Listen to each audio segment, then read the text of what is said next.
katanya Bang, ini juga yang saya pengen penasaran juga ini. Kita punya bioskop dulu. Ya. Ada yang dikatakan istilah sakadupi. Itu Ya. sebenarnya ceritanya bagaimana, Bang?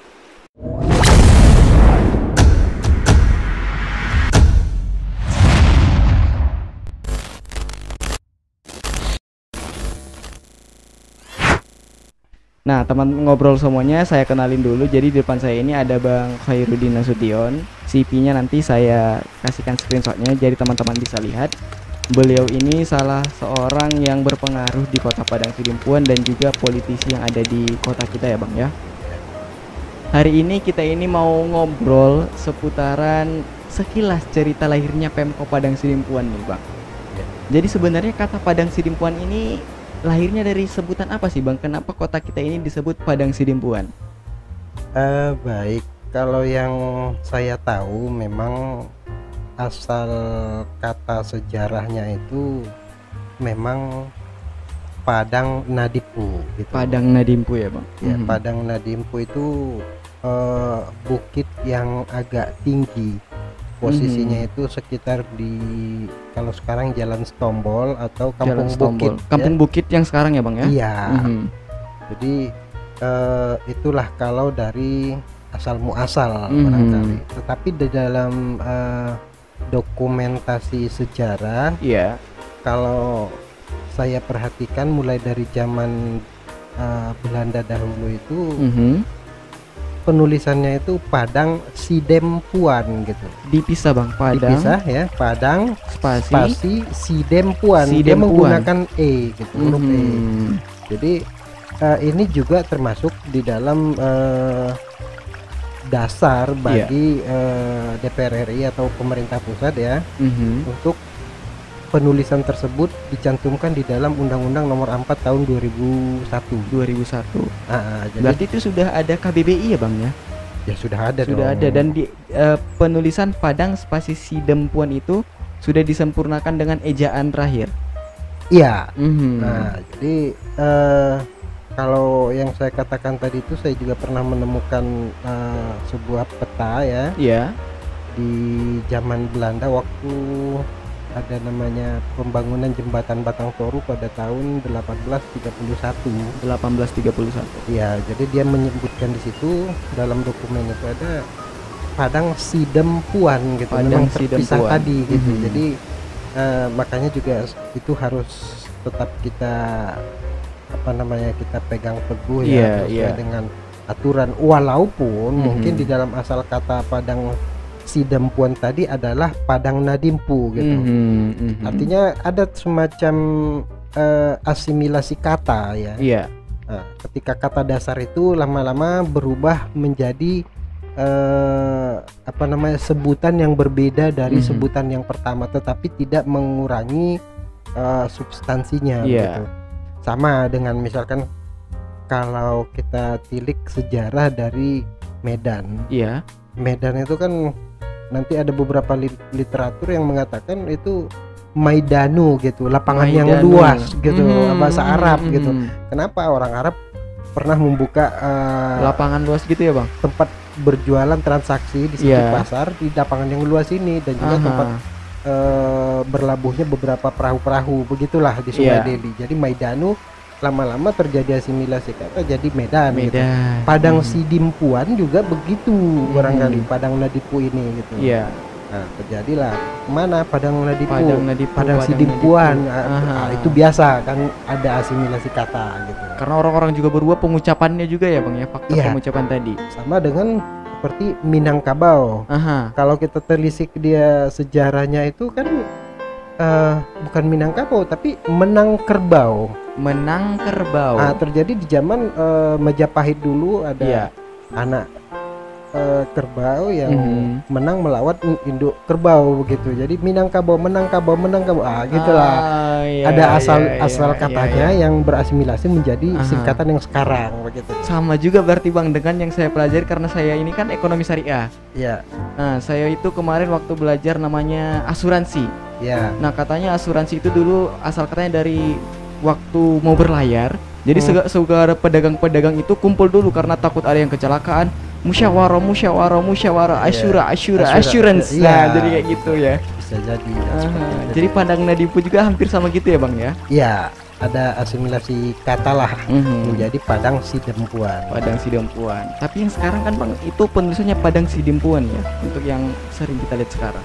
Ya makanya kalau saya katakan dari dulu saya itu di legislatif tetap ngotot penulisan itu Padang Sidempuan. Nah, jadi di dalam beberapa produk-produk hukum peraturan daerah ya, ketika terjadi pembahasan itu saya selalu minta itu pada staf itu pencantuman dasar hukum itu, coba baca saya bilang di Undang-Undang Nomor 4 Tahun 2021 penulisannya seperti apa sih, bukan seperti yang Anda buat ini saya bilang.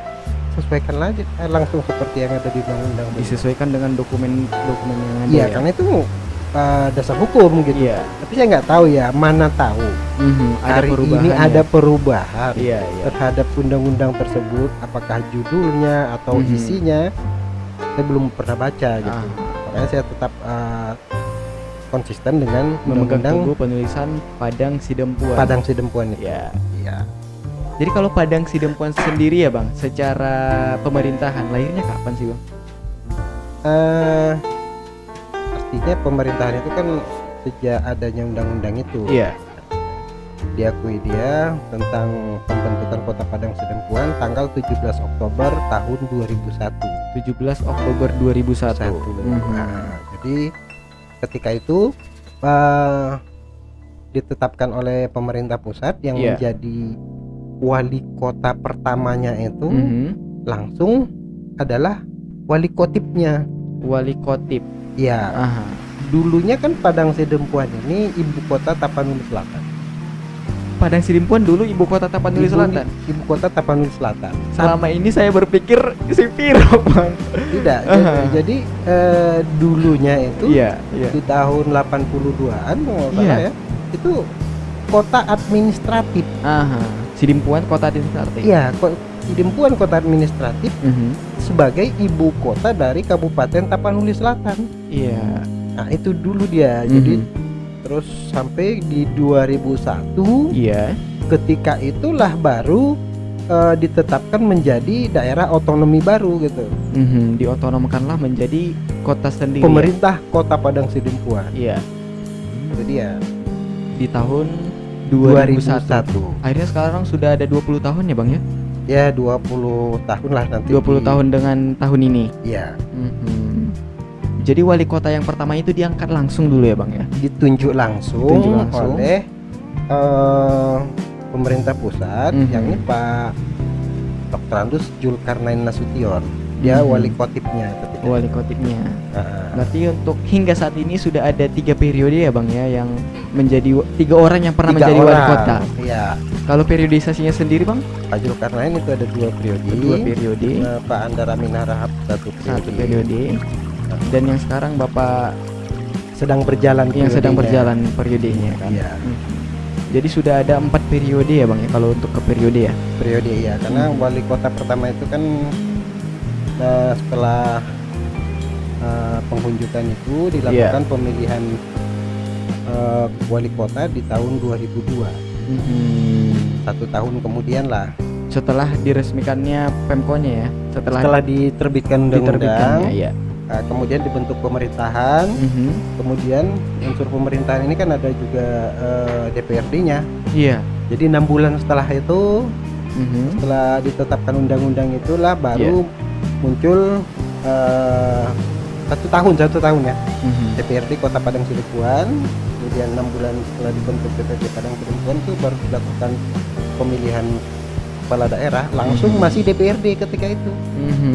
Konsepnya waktu itu masih DPRD yang memilih. DPRD yang memilih. Nah, pada saat itu periode pertama kalau nggak salah 20 orang. Nah itu saya belum tahu. 20 kursi masih di awalnya gitu ya. Dan sekarang beginilah Kota Padang Sidempuan. Jadi bagaimana sih Bang Padang Sidempuan zaman dulu itu seperti apa? Ya kalau saya pernah bercerita dengan Pak Julkarnain Nasution wali kota pertama kita ya. ini ketika masih beliau wali kotip. Masih wali kotip di tahun 99. Kebetulan saya waktu itu sebagai anggota DPRD Tapanuli Selatan pasca reformasi. Jadi kita sering koordinasi karena ini pusat ibu kota kabupaten. Ketika itu ya beliau menceritakan gitu, Padang Sidempuan itu sangat luas dahulunya, bukan cuman 2 kecamatan yang ada di Kotip itu, Padang Sidempuan Utara dan Padang Sidempuan Selatan. Kecamatan Padang Sidempuan di tahun 70-an itu ada dokumen yang beliau tunjukkan ketika itu, wah luas sekali sebenarnya. Untuk luas wilayahnya ya Bang ya? Iya, ya sampai hampir ke Aikodang sana batasnya, sampai ke Sidempuan Barat sana, sampai ke arah Ciais, kemudian arah Mandailing Natal gitu. Pokoknya sangat luas untuk luas Kecamatan Padang Sidempuan dahulu gitu, di tahun 70-an. Gitu dia. Untuk luas wilayahnya ya Bang. Untuk luas wilayahnya. Dan kita ini kan dikenal dengan kota salak ya Bang ya? Ya. Kok bisa kita ini dikenal dengan sebutan kota salak itu sih Bang, Padang Sidempuan ini? Ya saya pikir sah-sah saja ketika di zaman sebelum reformasi itu. Orang taunya kan Sidempuan ini masih bagian dari Tapanuli Selatan. Kemudian sangat lumrah sih kalau orang lebih mengenal misalkan Padang Sidempuan, kebetulan wilayahnya tadi luas, ada salak gitu. Dari mana gitu? Orang kan tidak terlalu hafal namanya. Dari Padang Sidempuan Barat, Angkola begitu kan. Taunya cuman ibu kotanya langsung. Sidempuan. Gitu. Ada buah salak gitu. Bisa jadi oleh-oleh gitu kan. Nah, jadi mungkin dari situlah lama kelamaan ikon salak sebagai salak sebagai ikon Padang Sidempuan begitu. Dan itu memang sudah dari dulu ya Bang ya? Sudah dari dahulu itu. Berarti dari dulu itu banyak kebun salak di sekitar Padang Sidempuan yang sekarang ya Bang? Saya tidak melihat itu, cuman pinggiran Padang Sidempuannya gitu. Pinggiran Padang Sidempuannya ya? Iya. Dan itu banyak salak-salaknya, katanya salaknya beda rasanya. Ya kita harus akui dari beberapa daerah yang memang kita pernah cicipi salaknya itu ya. Misalkan salak Pondok Jogja ya, dia agak kering ya, kulitnya tipis, kecil-kecil, memang manis gitu, kadar airnya kurang gitu. Misalkan salak Bali, dia agak gede, manisnya kurang gitu kan. Kemudian juga ada salak di Bogor gitu. Di beberapa daerah lah, sampai di Lumajang ya, saya cicipi juga. Memang ada perbedaan kualitas rasa salaknya. Padang Sidempuan itu khasnya itu yang pertama ada sepat-sepatnya gitu. Atau kalau kata orang kan bisa bikin obat sakit perut gitu ya. Yang kedua ada warna merahnya gitu. Variannya itu ada warna merah. Di daerah lain belum ada kita temukan. Ada yang bervarian merah itu ya untuk salaknya. Salak. Jadi kayak temen yang di Jogja, teman SMP, Koir tolonglah kirim salak merah. Saya mau tunjukkan sama kawan-kawan salak kita itu memang ada warna merah gitu.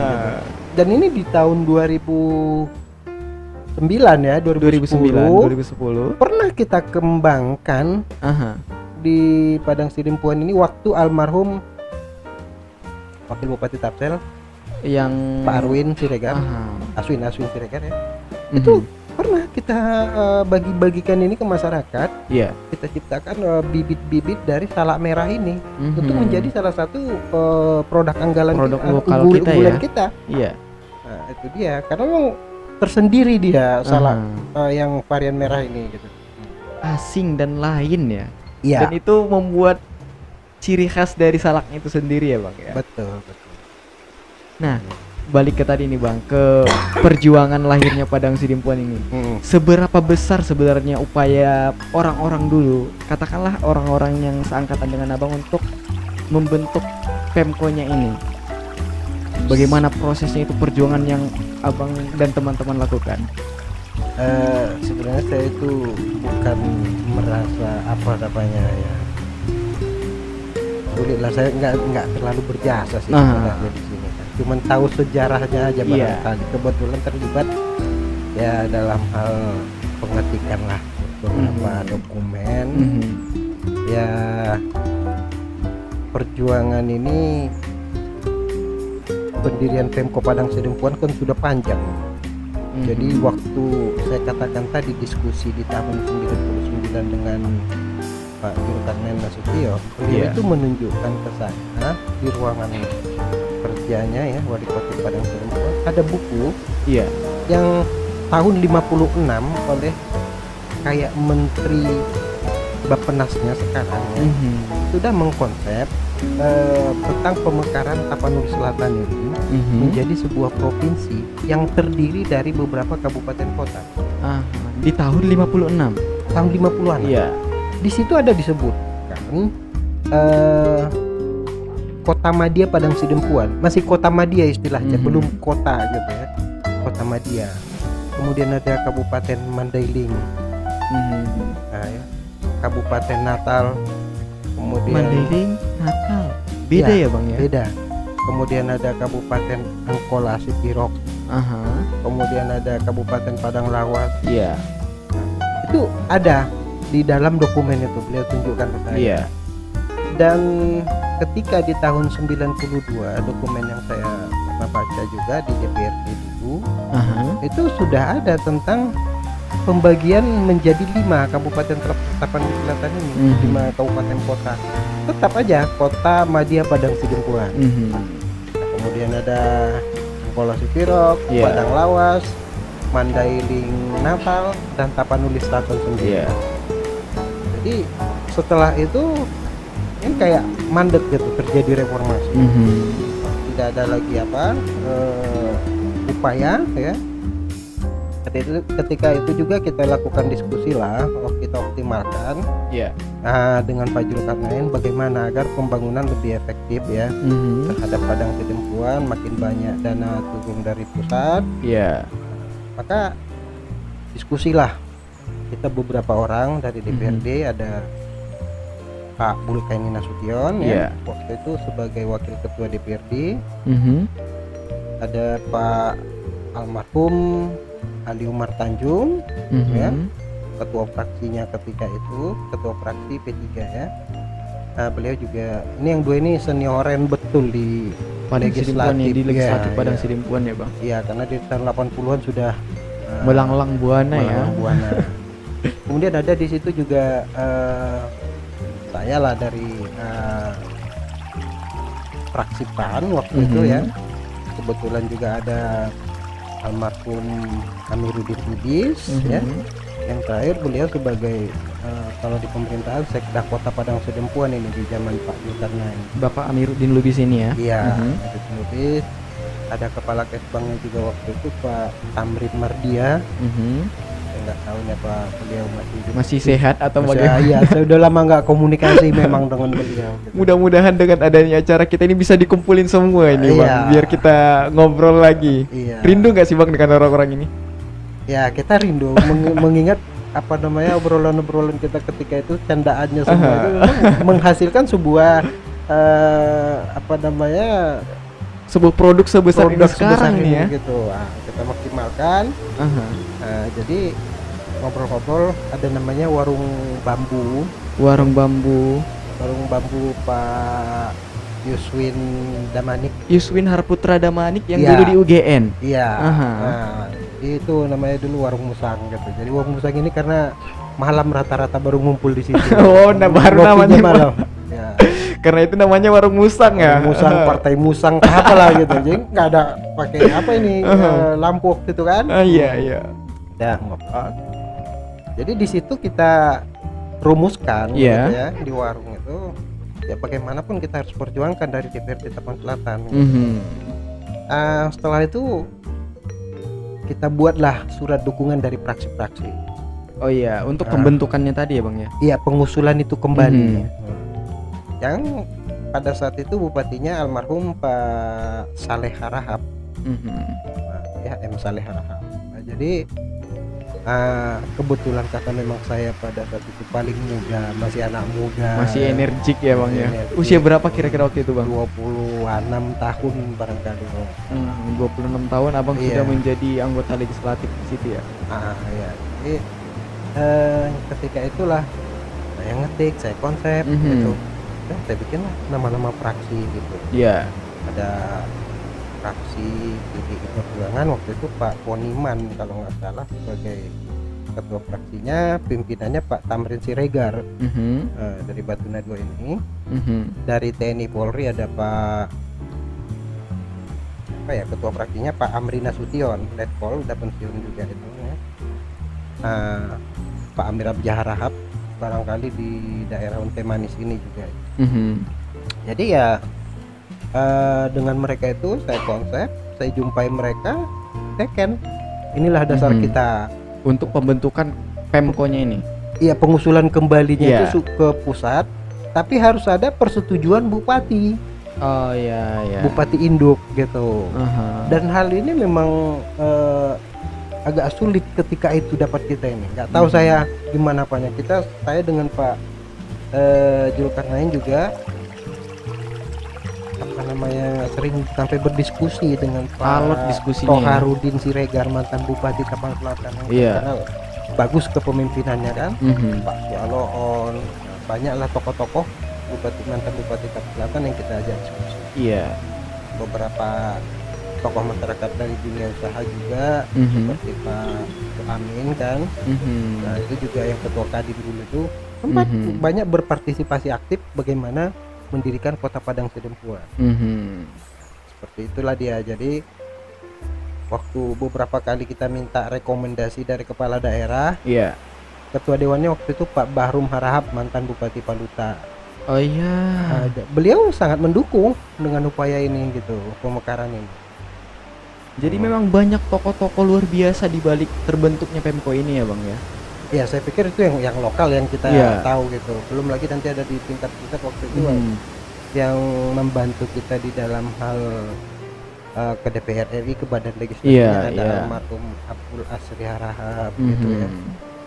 Banyak lah saya pikir orang-orang yang terlibat di sana. Saya cuman kebetulan bagian kecilnya itu tadi ngetik surat konsepnya permohonan ke bupati gitu jumpai karena masih muda gitu lah ya. Iya. Masih yang ini yang masih disuruh-suruh lah ya. Ya kita kan bekas aktivis mahasiswa, tiba-tiba ketemunya sama Bang Bulka ini yang sudah senior. Yang sudah senior dan dikenal namanya ya. Ada Bang Amiruddin yang sudah senior juga, Bang Ali Umar, ini semua ya senior kita gitu. Jadi kita banyak belajar dari mereka lah. Iya. Dan saya juga sebenarnya dengan nama-nama ini pengen sekali berjumpa nih untuk diajak mendapatkan cerita-ceritanya. Mudah-mudahan suatu hari nanti ya bang ya. Amin.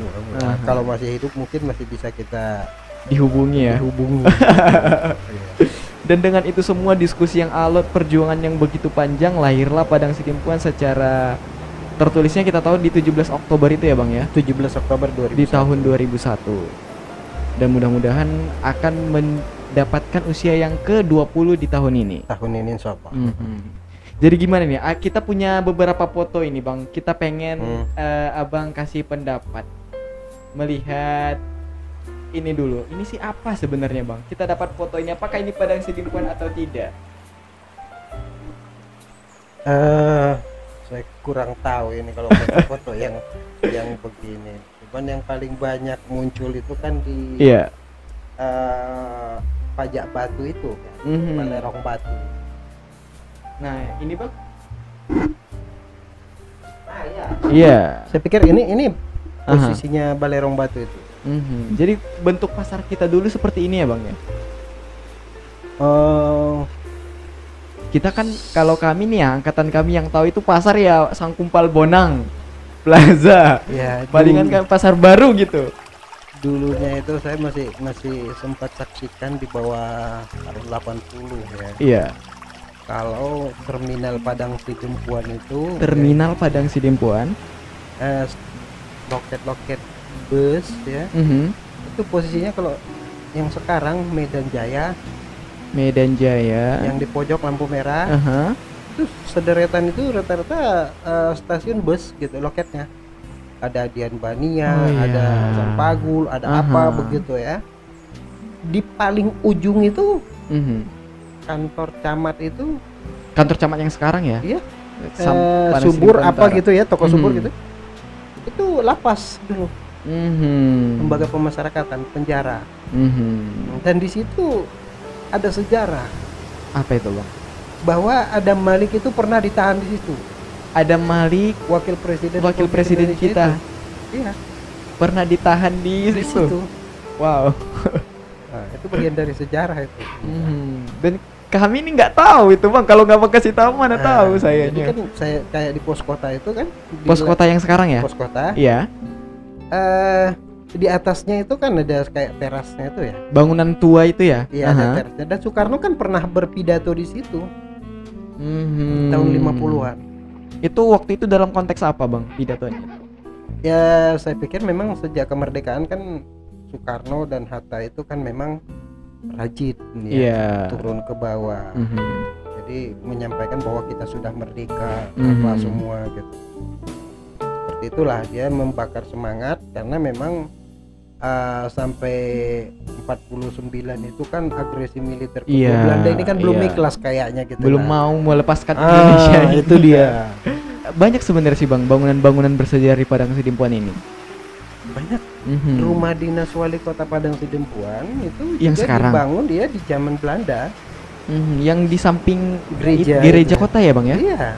Nah, itu salah satu ya, kalau di zaman Belanda kan ada semacam kepala-kepala daerahnya gitu di mereka dibentuk.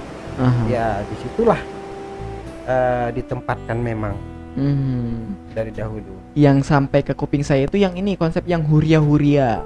Ya. Itu beda atau gimana, Bang? Ya kalau untuk Padang Sidempuan ya huria-hurianya tuh lumayan banyak lah diciptakan mereka, karena memang politik Belanda itu kan divide et impera, jadi dipecah-pecah. Ada nanti ada Huria Hutain Baru, rajanya tersendiri, di Pijor Koling juga ada, gitu ya kan. Bagaimana supaya Belanda ini makin menguasai gitu. Menguasai Padang Sidempuan ini. Jadi mereka pecah-pecah lah. Ada Huria Batuna II juga kan gitu ya. Nah, seperti itulah kondisinya. Dan penamaan-penamaan itu semua ya, Bang ya? Penamaan-penamaan daerah-daerah. Iya.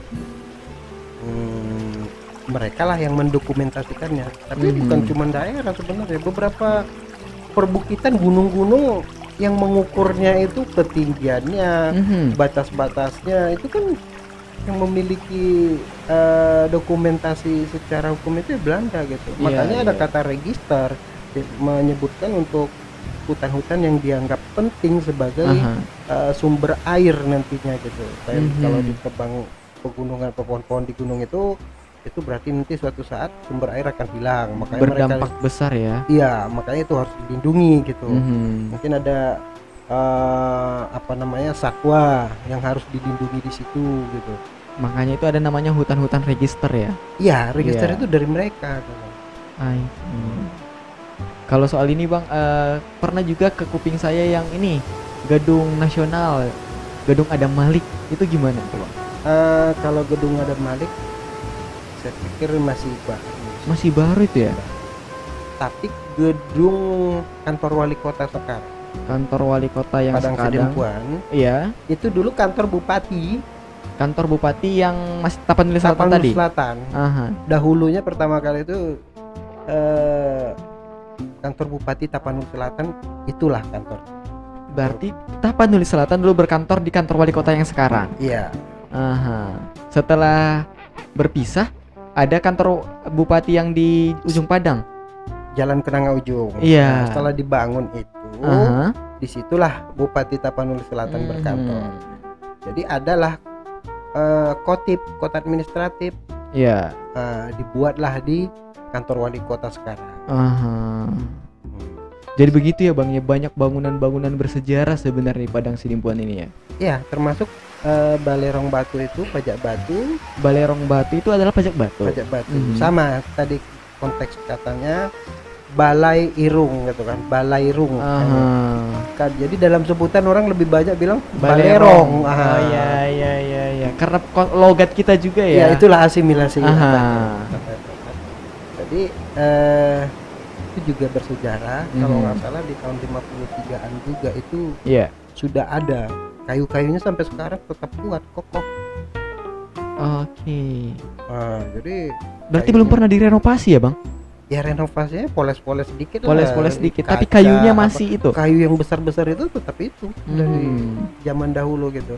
Kebetulan kita pernah berjualan di situ. Kan ada bisnis di sana ya. Orang tua dulu jualan di sana, jualan beras. Jadi dari tahun 80-an itu saya tuh sudah terbiasa di situ siang dan malam, kadang jaga kios gitu di situ sampai di tahun 90 berapa reformasi pun masih kita masih jualan di situ, berdagang di situ ya, Bang. Ya.